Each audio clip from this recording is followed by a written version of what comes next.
everyone, it's great to see you. I'm out here with my hydrangea, first week of December, and we are looking at how especially these new hydrangea that I put in this year are doing and how I can help overwinter them really well in zone 6B. This is a pretty small hydrangea. I just put it in this fall, so I know that it's young, and there are a couple things that I'm going to do to help it get through the winter and bloom really well for next year.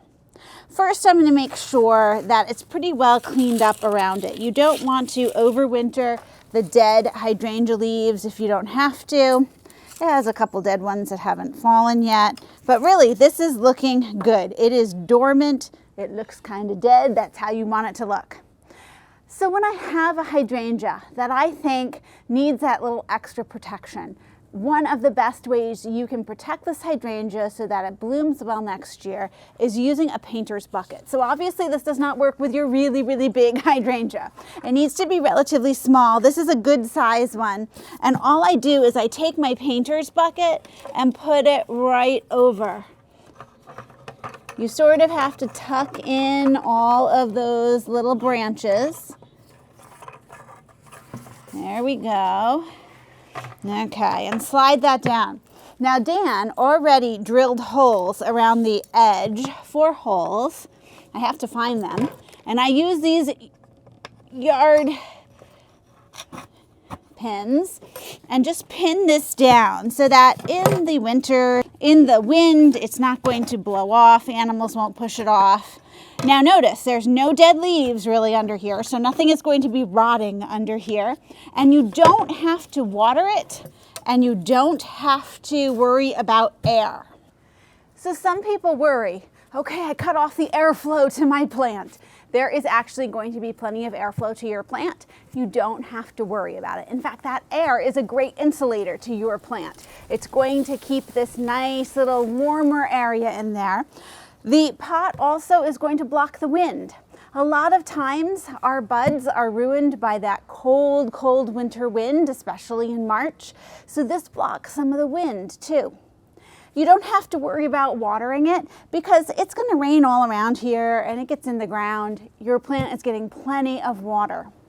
So I'm going to leave this bucket on until about April 15th to May 1st here in zone 6B. It's going to be tough, let me tell you. When it comes spring, I look at these and I think, my poor hydrangea underneath, I need to take the bucket off. I did that one year and then we had a frost like 2 days later, and all that work of covering the hydrangea up was for naught. So I'm not going to give in this year. So I'm going to walk through the garden here and point out what I noticed about my hydrangea and decide which ones I'm going to cover and which ones I'm not going to cover.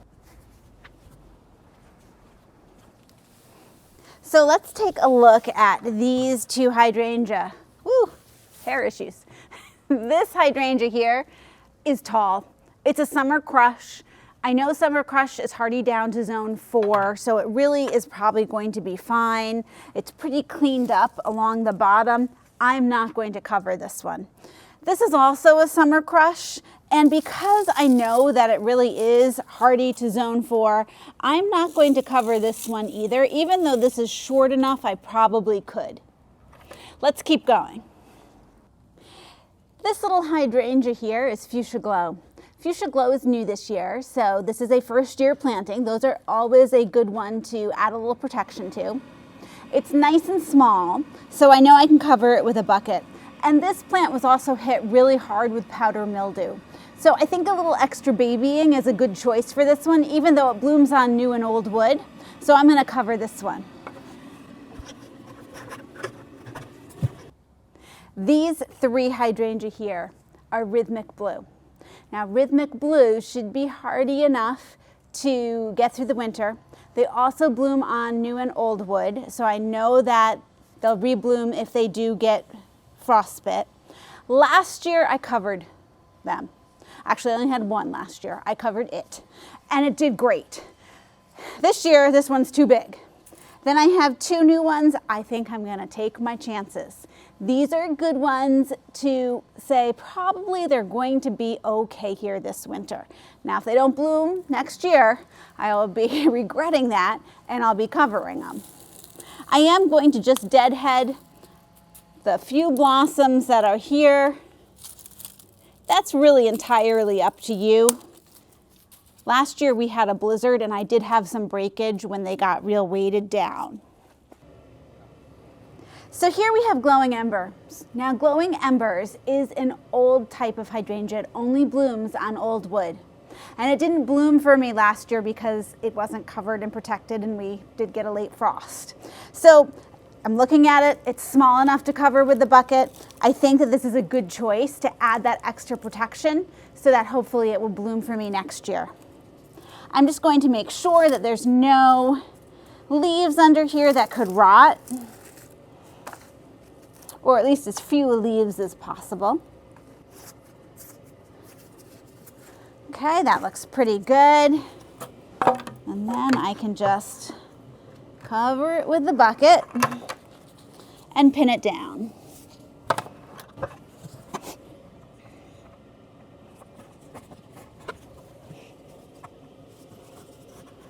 There we go.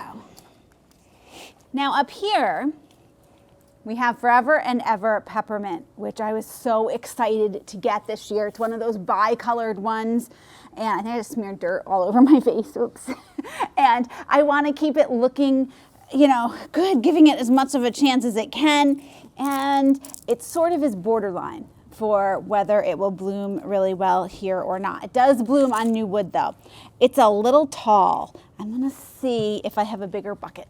I'll be right back. I'm back and I have a bigger bucket. So these I believe are 7-gallon buckets, maybe 5. I think there's 7 though. I'll link them below. Sorry, Dan is giving me the signal that these are definitely 5-gallon buckets. So this might be a 7. I'm gonna have to check it out for you. This is the biggest bucket that I have. You're gonna notice that they're both white. So let me tell you why they're white. Mal Condon, who is the hydrangea curator on Cape Cod, said always use white buckets. Therefore, I always use white buckets. Always listen to the experts. So I'm going to make sure that we don't have any dead leaves. I see that we have some still sort of sticking to the branches. I'm just going to gently pluck those off, clean it up the best that I can. I really am excited to see if Forever and Ever Peppermint blooms next year for me. This is one of those that you don't find at your local nursery usually. I had to order it online and I'm just so excited about it. To me, it's that kind of hydrangea that it's worth taking that extra step to protect as much as you can. I worry less about those that I can easily replace, but those that I've really gone out of my way to purchase and plant, I'm going to really feel like this was worth it if I get some beautiful flowers next year. Okay, here's where it gets tricky.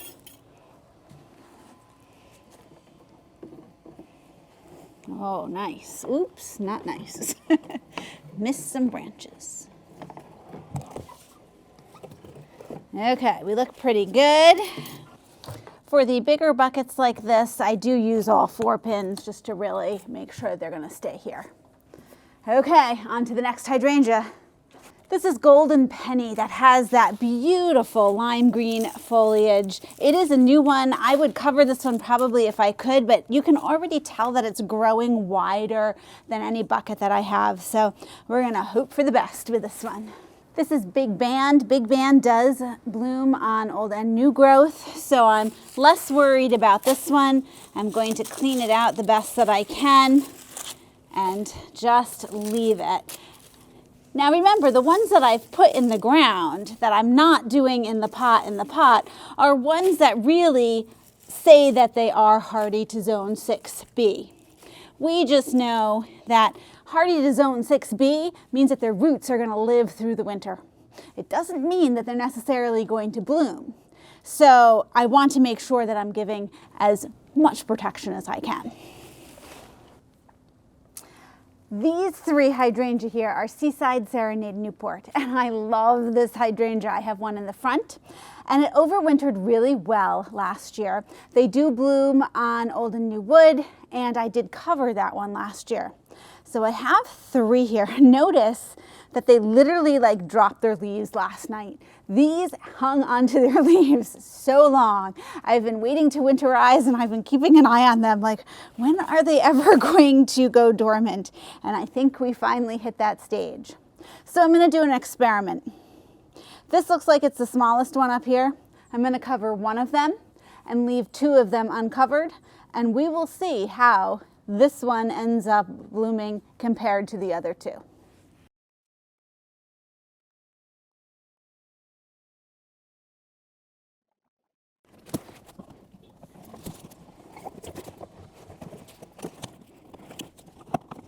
Okay, that looks pretty good. I have a lot of hydrangeas. Here we go on to the next crew. Over here in the corner we have vanilla strawberry, and that is not a macrophylla, so we are not going to touch it. We'll step across the path. Next generation pistachio just lost a lot of its leaves in the last couple days too. And this one's pretty tall, so we are going to forego covering it. It does bloom on new wood, so we should be okay. And here is Starlight. Starlight just kind of had all the leaves disintegrate while staying attached.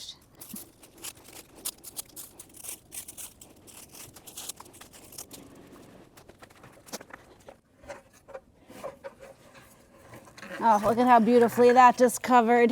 So Starfield I'm not super worried about, to tell you the truth, but it just, because it is a new first year here and it's nice and small, I have enough buckets, I might as well cover it and give it that added protection. Here we have Cherry Explosion. Cherry Explosion is my lace cap hydrangea, and this one is hardy down to zone 4, I want to say. So I am not going to be covering it because of that. I feel like that gives me the leeway that I need, that hopefully it does fine not being covered. And this is always an experiment too. If I find out that it doesn't bloom well next year, then I'll know that I need to take more precautions when it comes to winter in 2023. Here we have Magical Ruby. I have a couple of them. They are hydrangeas that bloom on new and old wood, and they're pretty tall. So I don't have buckets that would easily cover these. Now, some people, of course, wrap these in burlap. Burlap is going to let your wind through, so I don't personally recommend burlap. Some people use some type of plastic around them, and that probably would be what I would recommend next. After the buckets, because buckets are plastic too. You're going to get a nice insulating layer of air in there, and that would be fine.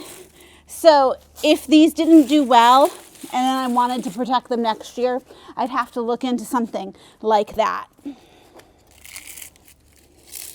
The buckets to me are just so much easier than having to put stakes in to then wrap them. To me, the best thing that you can do is find a hydrangea that really likes it where you are.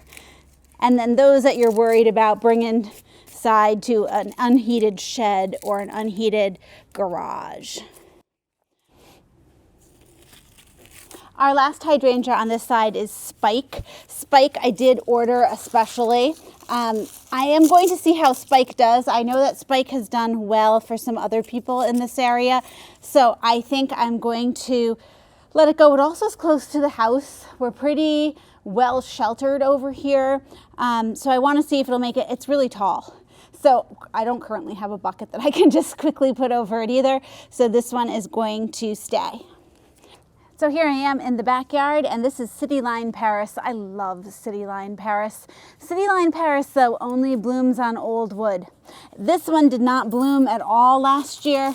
Unfortunately, it had some branches, just a couple branches with buds on them, and they got broken with the spring cleanup of leaves. So we're going to cover it up and give it the best chance possible here. I'm making sure it's really nice and cleared of leaves.